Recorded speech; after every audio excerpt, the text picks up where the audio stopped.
یہ بات غالباً سمجھ آ چکی ہے کہ بھئی ہم کشمیر کرتے کرتے بھارت کے ساتھ اپنی کاروباری جو رشتہ داری ہے اس کو اور نہ خراب ہونے دیں.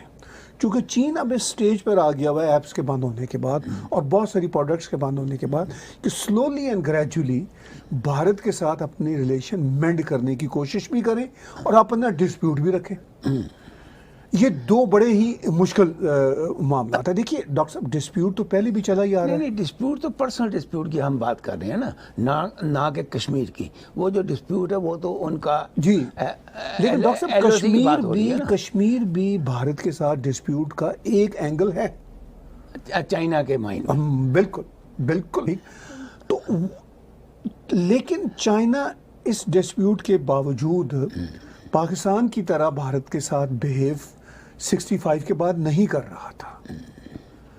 62 کی وار کے بعد اور 2-3 سال کی جو بڑی شدید ٹینشن تھی لیکن پھر انہوں نے اس پر بہیو کرنا شروع کر دیا.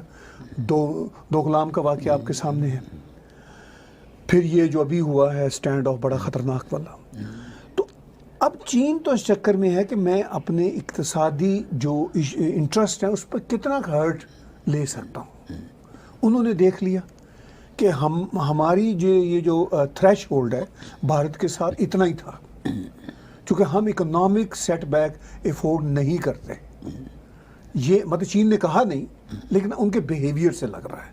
تو میرا خیال ہے اسی بیہیویئر کی وجہ سے وہ اس بار کم از کم سٹیٹمنٹ کی حد تک نہیں آئے. نہیں پر دیکھیے طاہر صاحب بات یہ ہے کہ انہوں نے سٹیٹمنٹ چلو کشمیر کے ایشو پر نہیں دی لیکن جس طریقے سے وہ ریلیشن شپ کی بات کرتے ہیں چائنا کے ساتھ اس کا افیکٹ تو ڈیفینیٹلی انڈین سب کنٹیننٹ پہ پڑتا ہے. اور انڈین جو پولیٹیشنز ہیں جو تھنکرز ہیں یا جو ہمارے فارن منسٹر ہیں ان کی تھنکنگ پر بھی یہ پڑتا ہے افیکٹ الٹیمیٹلی کہ چائنا کے ساتھ ان کی اتنی جو کلوزنس ہے وہ دو چیزیں کرے گی. ایک تو یہ کہ جو ہتھیار رشیا سے جو اب امریکہ سے نہیں مل رہے چائنا کو وہ اب چائنا سے وہ لے سکتے ہیں. جی ہاں جی.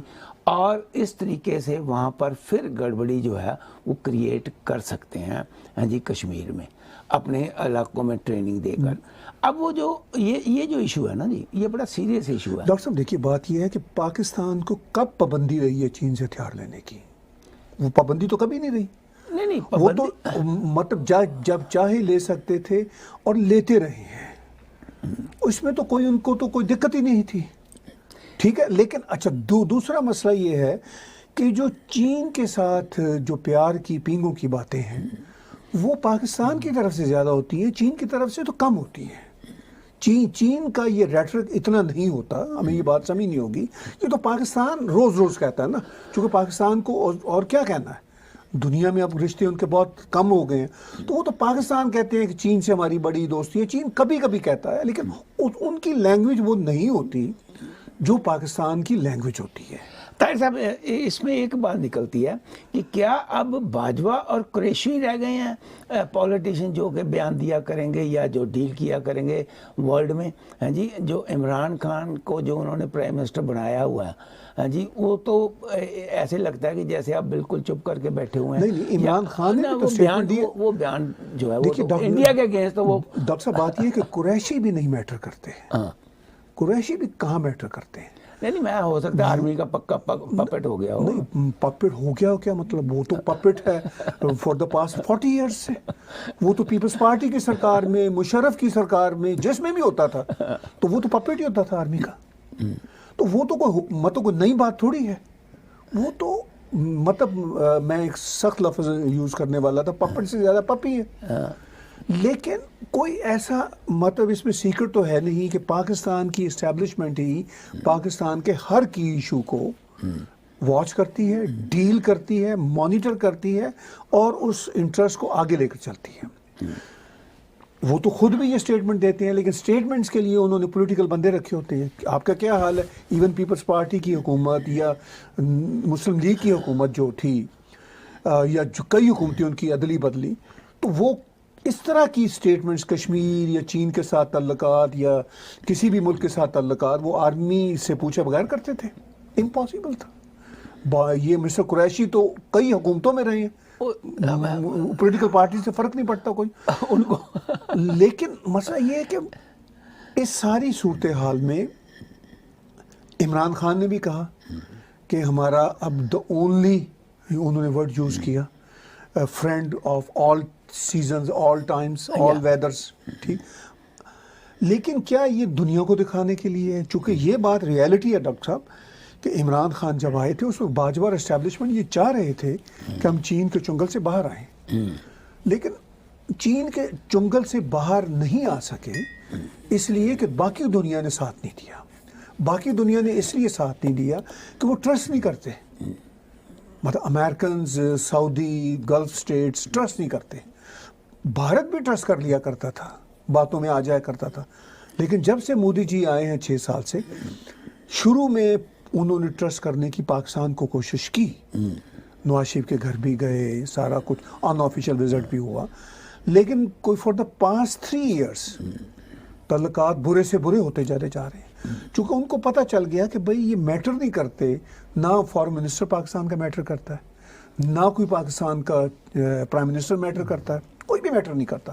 یہ امن کی آشا واشا تو ایسے ہی بیکار قسم کے کھیل ہیں، یہ تو ڈیفیوز کرنے کے لیے ہوتے ہیں ٹینشن کو، اور پیچھے سے چھرا گھونپنے کے لیے ہوتے ہیں. تو وہ سچویشن چینج ہو چکی. اس وجہ سے میں آج بھی آپ کو دعوے سے کہتا ہوں کہ پاکستان کو امریکہ قبول کر لے، چاہے امریکہ گلف سٹیٹس کے ذریعے قبول کر لے، پاکستان 10 دن لگائے گا چین کے چنگل سے باہر آنے میں. یہ میں آپ کو دعوے سے بتا رہا ہوں، اس لیے کہ چین کا جو جال ہے نا، یہ ہماری انفارمیشن بھی ہے اور ہمیں نظر بھی آ رہا ہے. پاکستان میں جو صورتحال ہے، اتنا ایک فیئر پایا جاتا ہے کہ بھئی ہوگا کیا ہمارا. چونکہ امریکنز جو ان کو مدد دیتے تھے، کچھ اپنی مانیاں کرواتے تھے، امریکن تو وہاں بیٹھتے نہیں تھے. زیادہ سے زیادہ CIA کا ایک اڈا افغانستان بن جاتا تھا، ایک اسلام آباد یا کہیں پہ بن جاتا تھا، وہ اپنے انٹرسٹ واچ کرتے تھے. لیکن چائنیز تو ہر معاملے میں انٹرفیئر کرتے ہیں.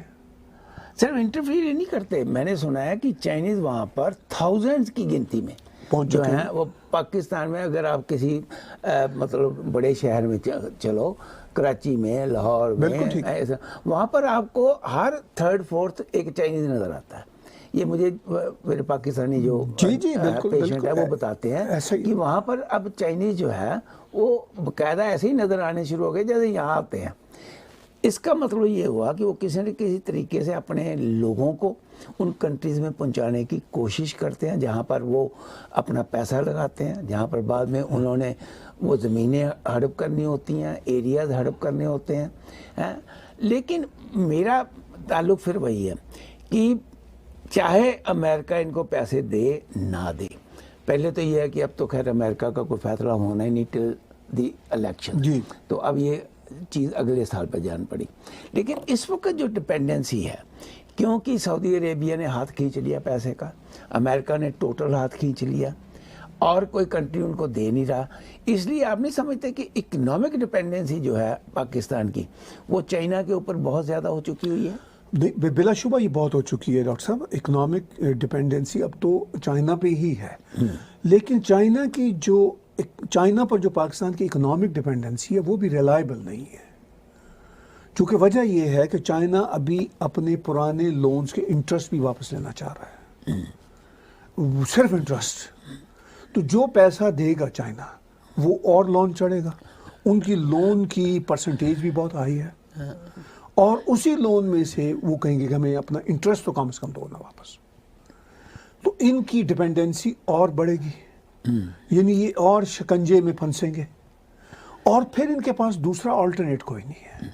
اب جیسے سعودیوں نے ان کو پیسہ دیا ہوا تھا تو کوئی وہ بہت ہی لو انٹرسٹ ریٹ تھا، اور یہ بھی انفارمیشن بتاتی ہیں کہ انہوں نے پیسہ واپس مانگتے ہوئے اس انٹرسٹ کی بھی نہیں بات کی. ٹھیک ہے، تو یہ کام چائنا نہیں کرتا. چائنا کہے گا کہ بے شک اپنا لون اپنے سر پہ ہی رکھو، انٹرسٹ تو دو نا. چونکہ وہ جسے کہتے ہیں پنجابی میں اپنی انگلی گچی دوتے رکھے گا. ٹھیک ہے نا. تو جس طرح جیسے ہمارے مہاجن نا پرانے زمانے میں ولیجز میں جو مہاجن ہوتے تھے وہ یہی کرتے تھے کہ ہمیں آپ سود دیتے رہیے، وہ پیسہ وہیں کا وہیں رہے. اگر 100 روپیہ لیا تو سود وہ 1000 لے لیتے تھے. جی بالکل ٹھیک. اور 100 پھر کھڑا. اور کل کو اگر وہ نہیں دے سکا تو وہ اپنا ان کا مکان زمین جو ہے وہ ہڑپ کر لیتے تھے. تو اسی طریقے سے اب کہیں چائنا کی یہ فلسفی جو ہے